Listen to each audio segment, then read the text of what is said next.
Livro O Novo Nascimento, de Kenneth Hagin. Prefácio. E assim, se alguém está em Cristo, é nova criatura. As coisas antigas já passaram, e eis que se fizeram novas. 2 Coríntios 5,17. A pergunta mais importante que todo cristão deve saber não é em que igreja ele está, mas sim em que família ele está.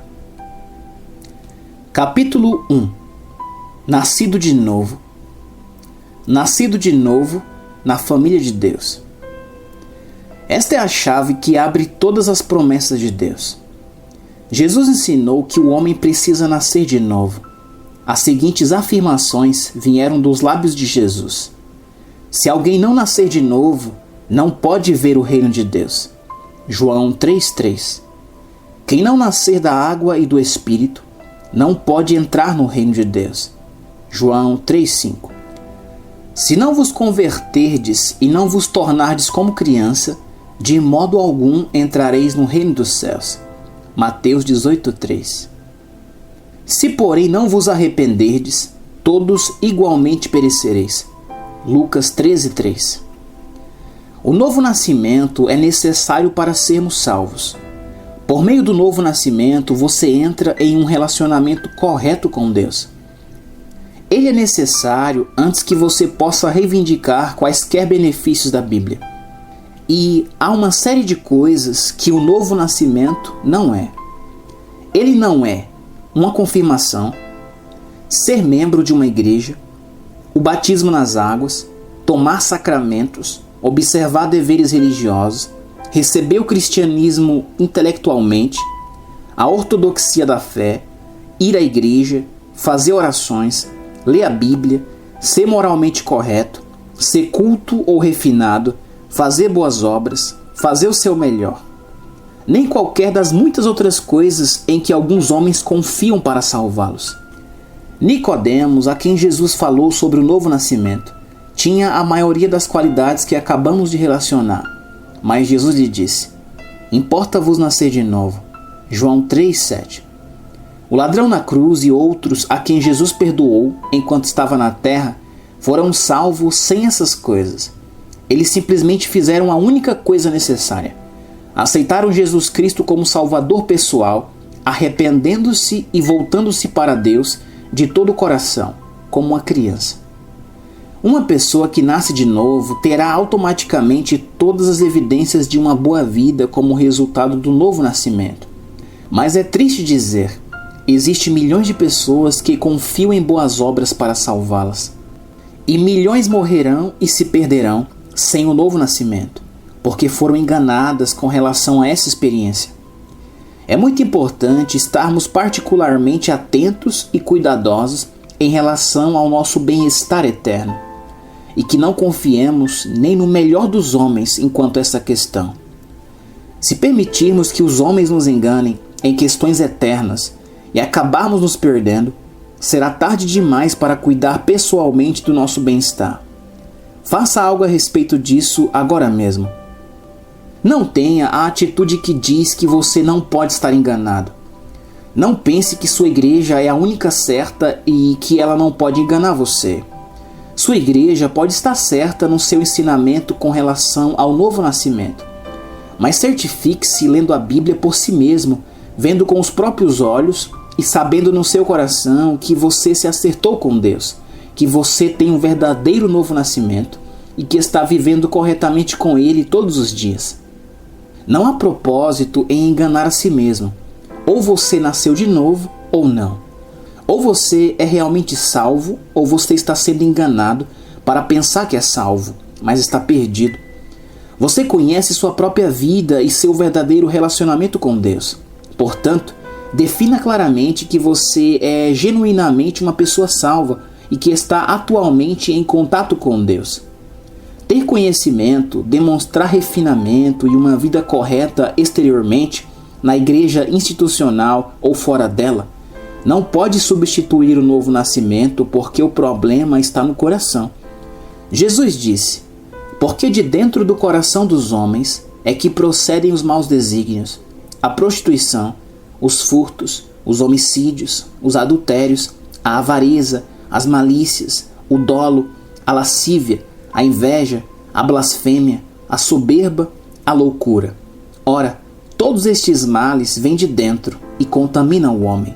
Marcos 7, do 21 ao 23. O problema está no coração, no homem interior, no espírito. Simplesmente reformar o homem exterior ou a vida externa não salvará.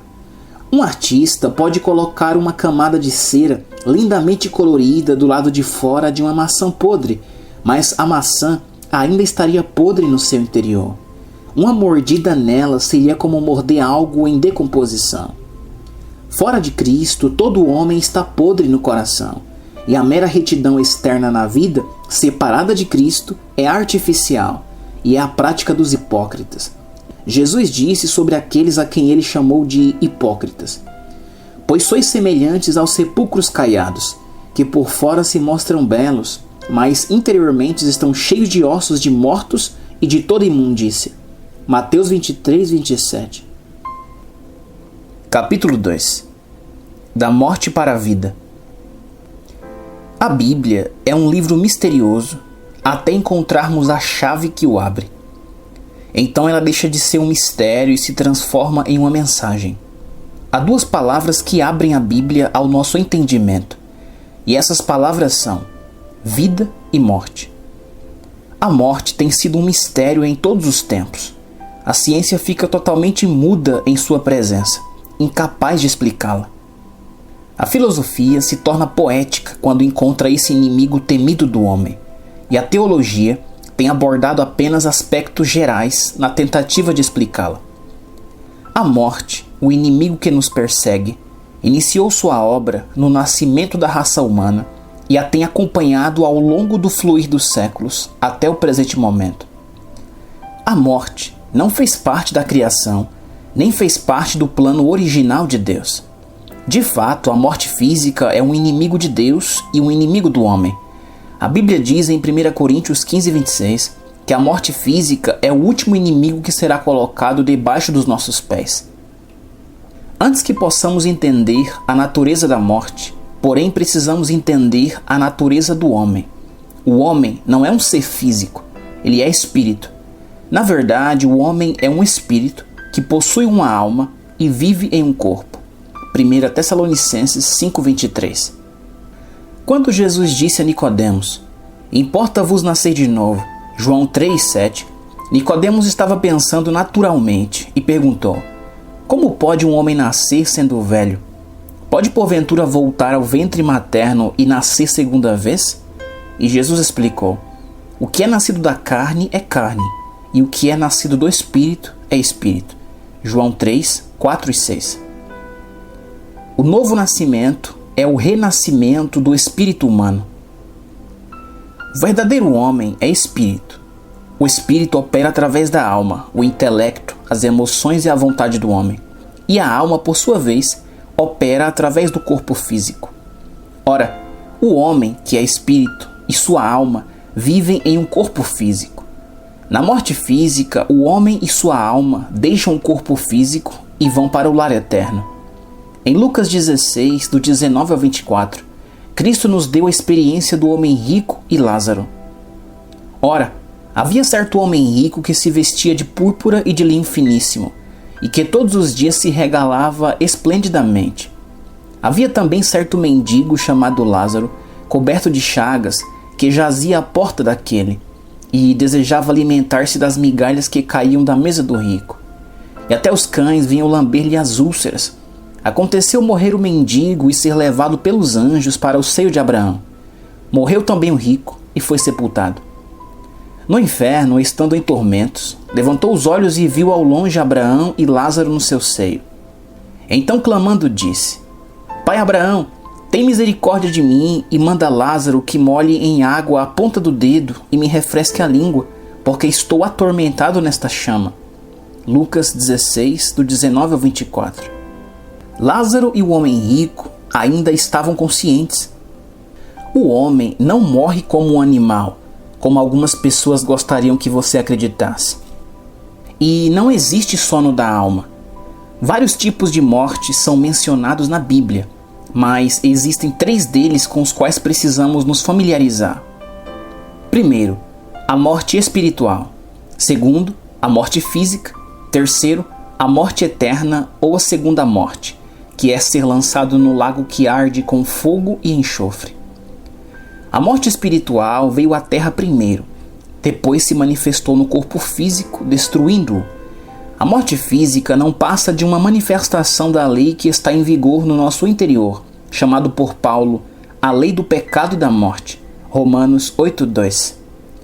Quando Deus disse a Adão: "No dia em que dela comeres, certamente morrerás", Gênesis 2:17, ele não se referia à morte física, mas à morte espiritual. Se o homem nunca tivesse morrido espiritualmente, ele não teria morrido fisicamente. A morte espiritual significa separação de Deus. No momento em que Adão pecou, ele foi separado de Deus.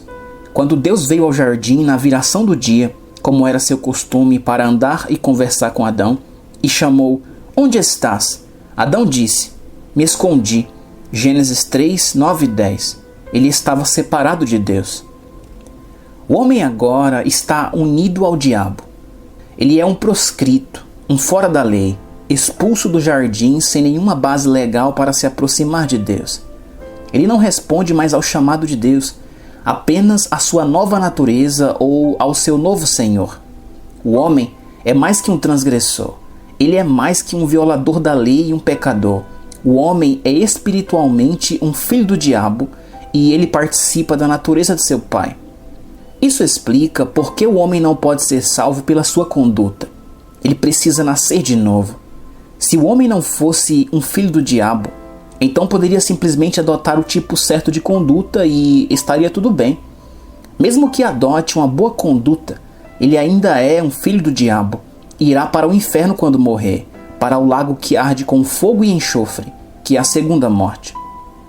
O homem não pode ficar na presença de Deus na condição que está, porque ele tem em si a natureza de seu pai, o diabo. Se o homem tiver de ser salvo, ele precisa ser salvo por alguém que pague a pena pelos seus pecados, alguém que lhe dê uma nova natureza. Você poderia pegar uma mula de orelhas caídas e fazer dela um cavalo de corrida. Poderia limpar os dentes e polir os cascos dela. Você poderia alimentá-la com a melhor comida, fazê-la correr ao redor da pista todos os dias e instalá-la no melhor estábulo. Mas no dia da corrida, quando for dado o tiro de largada, tudo o que ela poderá fazer será saltitar pela pista, porque afinal ela é uma mula. Correr simplesmente não está na sua essência.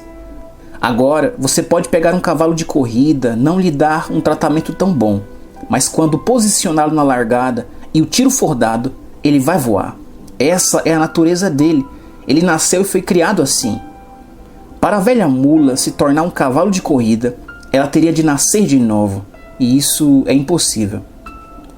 O homem, porém, que é um espírito vivendo em um corpo, pode renascer. Sua natureza pode ser transformada. Ele pode se tornar uma nova criatura em Cristo Jesus.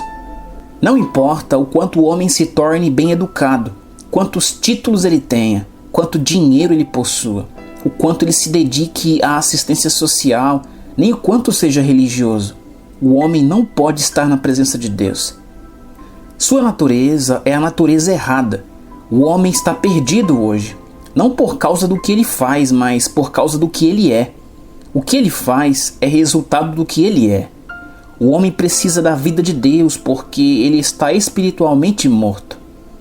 Mas graças sejam dadas a Deus, porque Cristo nos redimiu da morte espiritual.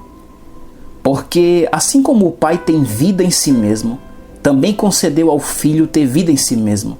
João 5,26. O novo homem, Jesus Cristo, não tinha morte em si. Ele não nasceu como nós nascemos. Não tinha a natureza espiritual da morte, do diabo, nele. Mas a Bíblia diz em Hebreus 2,9 que ele provou a morte por todos os homens. Jesus Cristo tomou sobre si nossa natureza pecaminosa. Hebreus 9,26 diz que ele aniquilou pelo sacrifício de si mesmo o pecado. Ele tomou sobre si nossa natureza pecaminosa, a natureza da morte espiritual, para que pudéssemos ter vida eterna. Jesus disse: o ladrão vem somente para roubar, matar e destruir. Eu vim para que tenham vida e a tenham em abundância. João 10:10. E também: em verdade vos digo, quem ouve a minha palavra e crê naquele que me enviou, tem a vida eterna. Não entra em juízo, mas passou da morte para a vida. João 5:24. Jesus veio para nos redimir da morte espiritual. Adão foi banido da árvore da vida por causa de sua rejeição à palavra de Deus. De acordo com Apocalipse 2:7, todos os que agora aceitam e obedecem à palavra de Deus são trazidos de volta à árvore da vida. O novo nascimento não acontece gradualmente. Ele é instantâneo. Ele é o dom de Deus recebido no instante em que cremos. Efésios 2:1 diz que aqueles que estavam mortos em delitos e pecados, esta é a morte espiritual, foram vivificados por Deus e receberam vida da parte dele. E os versículos 8 e 9 dizem como isso aconteceu. Porque pela graça sois salvos, mediante a fé. E isto não vem de vós, é dom de Deus, não de obras para que ninguém se glorie. Efésios 2, 8 e 9. Não de obras. Isso é um furo no balão do ego. O homem quer fazer alguma coisa para salvar a si mesmo, quer ter uma participação nisso, mas ele não pode. Você precisa simplesmente admitir sua impotência e sua desesperança. Precisa admitir que você é exatamente o que a Bíblia diz, um pecador perdido. Então você pode vir e aceitar o que Cristo conquistou para você, um dom. Você passou da morte espiritual para a vida espiritual? Deus é seu Pai? Você pode olhar para o céu e dizer: Deus Pai? O Espírito do Senhor está dentro do seu espírito dando testemunho de que você é um filho de Deus? Você tem o Espírito Santo dentro do seu espírito clamando: Abba, Pai? Sim, se você nasceu de novo. E se você não nasceu de novo, aceite a Cristo como seu Salvador hoje. Pois todos os que são guiados pelo Espírito de Deus são filhos de Deus, porque não recebestes o espírito de escravidão, para viverdes outra vez atemorizados, mas recebestes o espírito de adoção, baseados no qual clamamos: Abba, Pai. Romanos 8, do 14 ao 16. Capítulo 3. E assim, se alguém está em Cristo, é nova criatura. As coisas velhas já passaram e eis que se fizeram novas. 2 Coríntios 5,17. O novo nascimento é a nova criação que vem do alto, a operação direta da palavra de Deus e do Espírito de Deus sobre a sua vida, transformando o seu espírito completamente quando você verdadeiramente se arrepende e se volta para Deus. Essa nova criação é gerada da seguinte maneira: reconheça que você é um pecador, um perdido, sem Deus e sem esperança. Romanos 3,23. Admita que Jesus Cristo morreu na cruz para salvá-lo do pecado por meio do seu precioso sangue. Vá a Deus afastando-se do pecado e confessando Jesus como seu Senhor, e você nascerá de novo. O Espírito Santo então fará de você uma nova criatura, uma nova criação, purificando-o de todo o pecado pela autoridade da palavra de Deus e pelo sangue de Cristo que foi derramado para fazer expiação pelo seu pecado. Creia com o coração e confesse com a boca que Deus perdoa seus pecados e que você nasceu de novo. Creia e confesse. Os versículos a seguir mostram as bênçãos que lhe pertencem, nas quais você deve crer e confessar na sua autoridade. Se com a tua boca confessares Jesus como Senhor, e em teu coração creres que Deus o ressuscitou dentre os mortos, serás salvo. Romanos 10, 9 e 10. Mas a todos quantos o receberam, deu-lhes o poder de serem feitos filhos de Deus, a saber, os que creem no seu nome, os quais não nasceram do sangue, nem da vontade da carne, nem da vontade do homem, mas de Deus. João 1, 12 e 13. Todo aquele que o Pai me dá, esse virá a mim, e o que vem a mim, de modo nenhum lançarei fora. João 6,37. Esse é um grande fundamento para a fé. É impossível uma pessoa ir até Deus e ser expulsa. Jesus disse: o que vem a mim, de modo algum lançarei fora. E do modo por que Moisés levantou a serpente no deserto, assim importa que o Filho do Homem seja levantado, para que todo o que nele crê tenha vida eterna. Porque Deus amou o mundo de tal maneira que deu seu Filho unigênito para que todo o que nele crê não pereça, mas tenha a vida eterna. Porquanto Deus enviou seu Filho ao mundo, não para que julgasse o mundo, mas para que o mundo fosse salvo por ele. Quem nele crê não é julgado. O que não crê já está julgado, porquanto não crê no nome do unigênito Filho de Deus. O julgamento é este: que a luz veio ao mundo, e os homens amaram mais as trevas do que a luz, porque as suas obras eram más.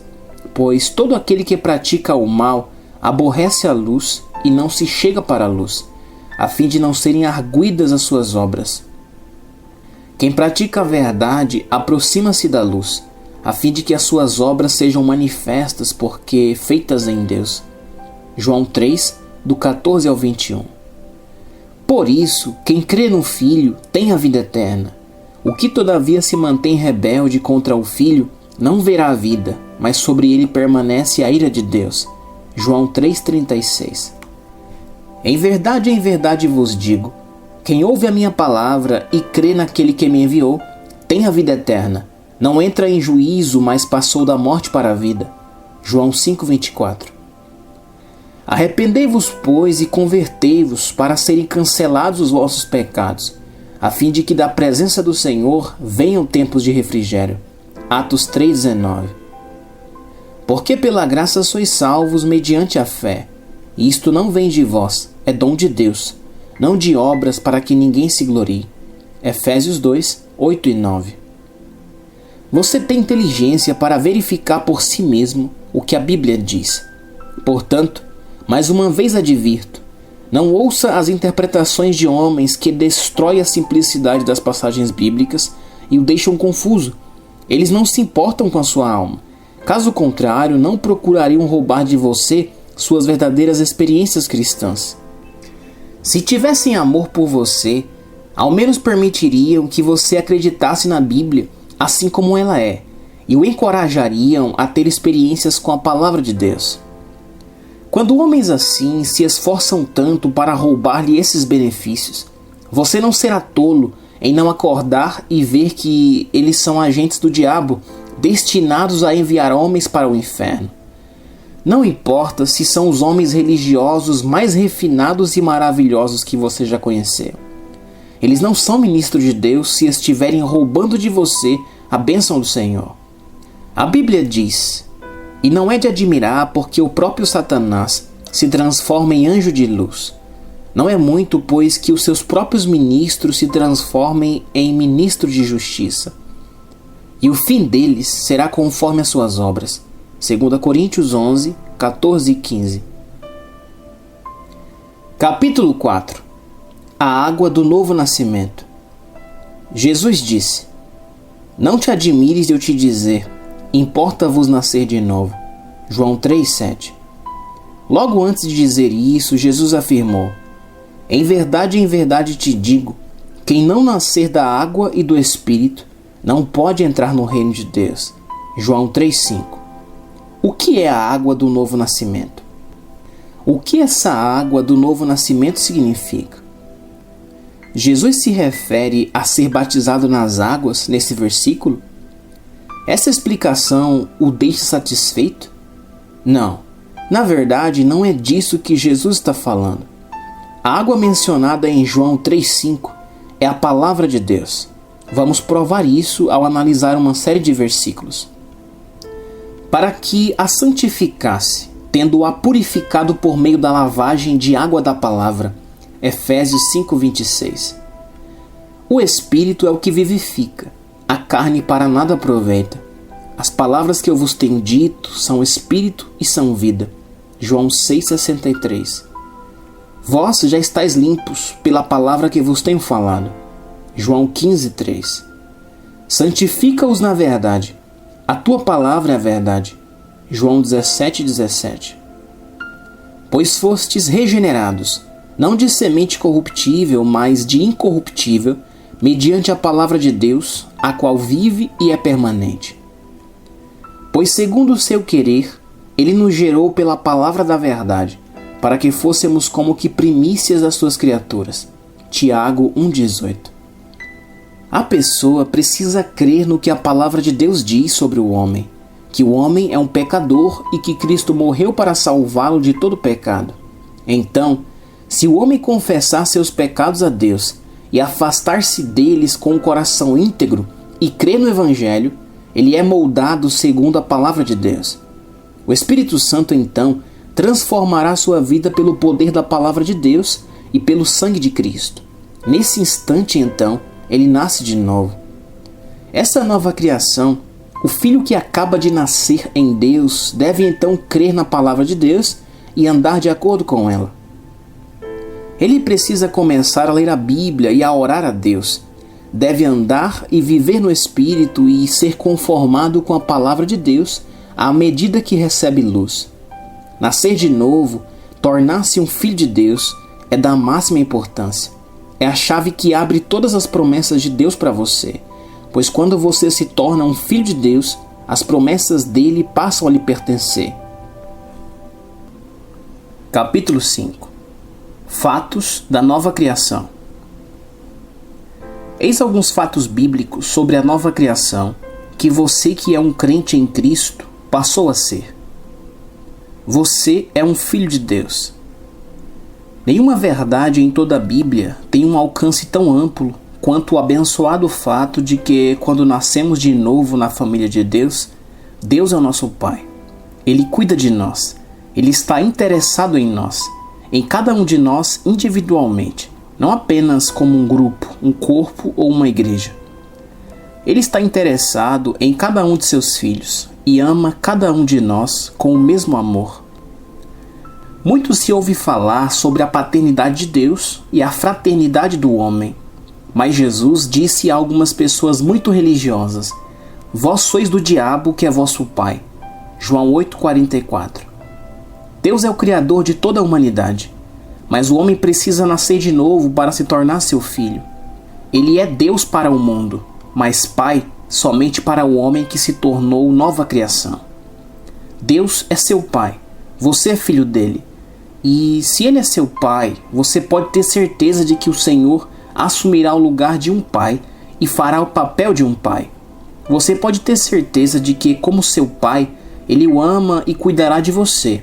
Ver João 14:23, João 16:23 e 27, Mateus 6, 8 e 9 e 26 e do 30 ao 34 e Mateus 7 e 11. Passe a conhecer seu Pai através da palavra. Quando você foi salvo, nasceu na família dele como um bebê espiritual. Os bebês na esfera natural precisam comer alimento natural para se desenvolver e crescer. Da mesma maneira, a Bíblia instrui os filhos de Deus. Desejai ardentemente, como crianças recém-nascidas, o genuíno leite espiritual, para que por ele vos seja dado crescimento. 1 Pedro 2,2. É na palavra que conhecemos sobre nosso Pai, sobre seu amor, sobre sua natureza, o quanto ele cuida de nós e o quanto nos ama. Ele é tudo que a palavra diz que ele é, e fará tudo que a palavra diz que ele fará. Você é uma nova criatura, uma nova criação, uma nova espécie. Sou feliz por ser uma nova criatura.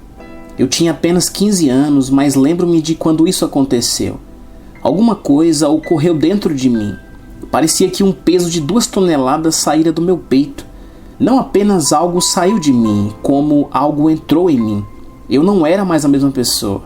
Houve uma mudança interior. No novo nascimento, o espírito é recriado, mas o corpo não. É na dimensão do espírito que todas as coisas se tornam novas. Portanto, ainda temos o mesmo corpo que sempre tivemos. Há um homem que vive dentro do corpo. Paulo chama de homem interior. e chama o corpo de homem exterior.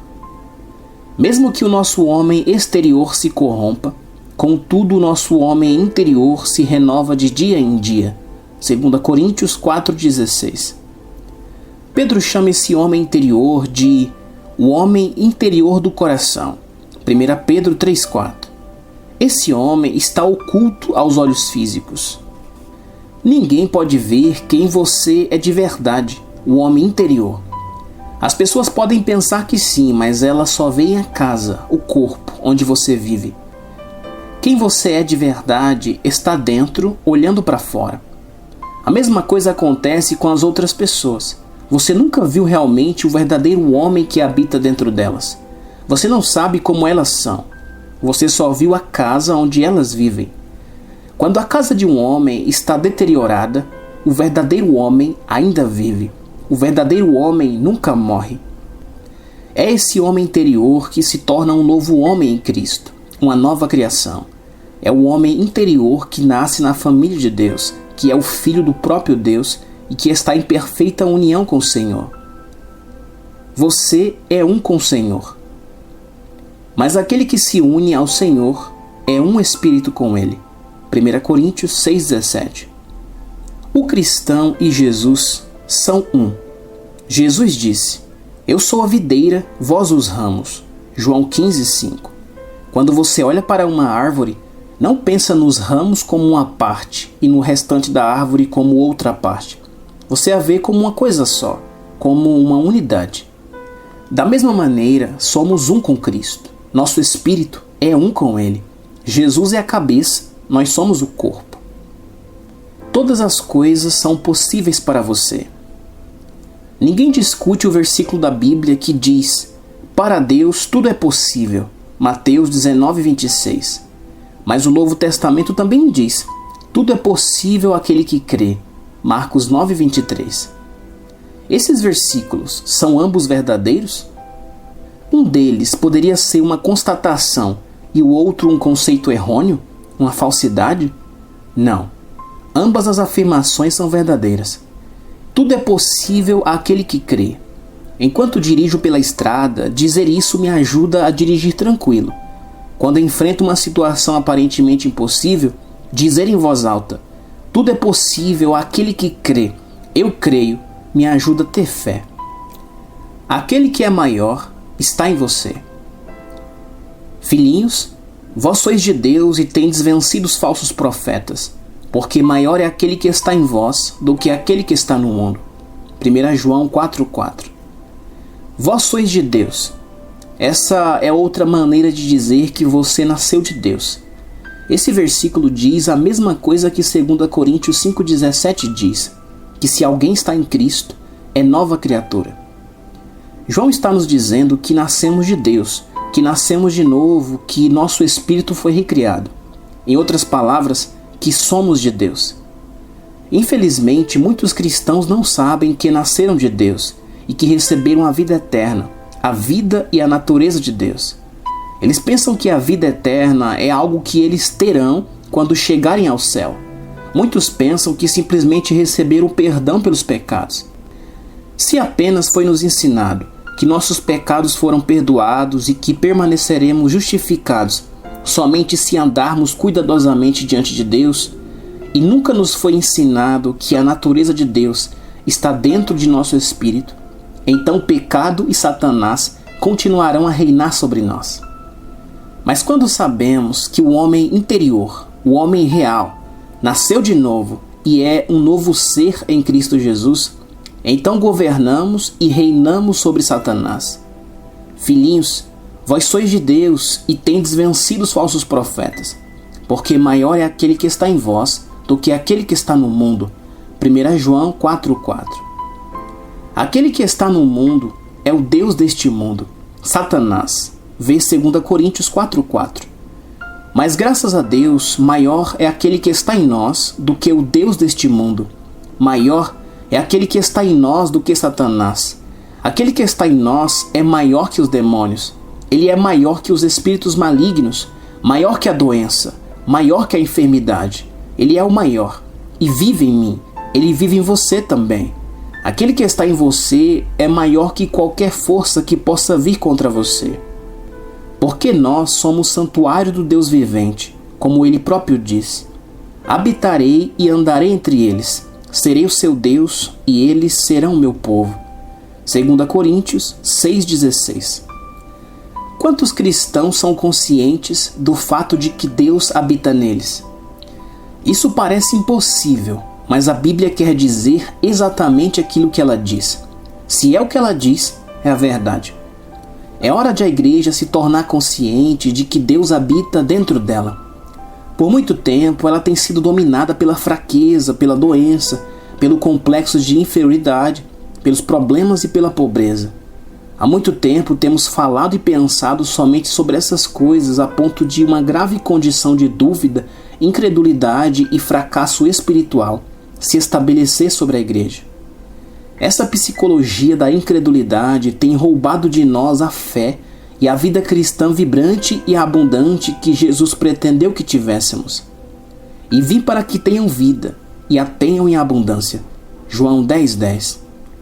Quando compreendermos verdadeiramente que o doador da vida habita em nós, que o autor de toda a vida em todos os lugares se manifestou na pessoa do seu Filho, através do poder do Espírito Santo para vir ao mundo e viver conosco, então nosso ser irradiará a vida.